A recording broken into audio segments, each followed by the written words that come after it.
Sementara itu pemirsa, mengisi libur panjang sekolah di awal pekan, berbagai kegiatan dilakukan.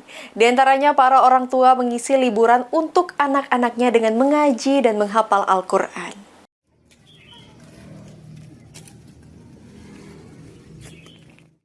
Para orang tua banyak menginginkan anaknya menjadi penghafal Al-Quran sehingga Rumah Tahfiz Nur Ihsan yang berada di Kota Batu Raja, Ogan Komering Ulu yang menerima anak-anak saat liburan sekolah untuk diajak menghafal Al-Quran.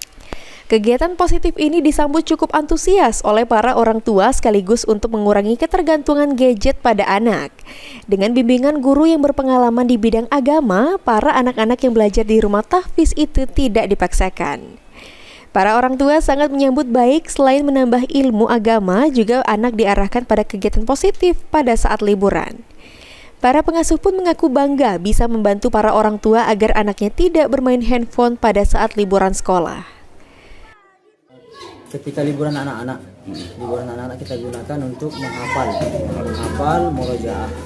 Alhamdulillah hasil anak-anak selama ikut tahfiz camp ada yang selesai 1 juz dalam murojaah dan hafalan setengah juz.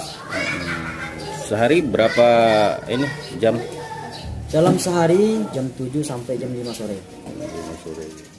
Anak-anak cukup antusias mengikuti pembelajaran meski waktu mengisi libur kali ini cukup singkat, namun para siswa mengikuti pembelajaran dengan baik. Ari Pranika, PAL TV.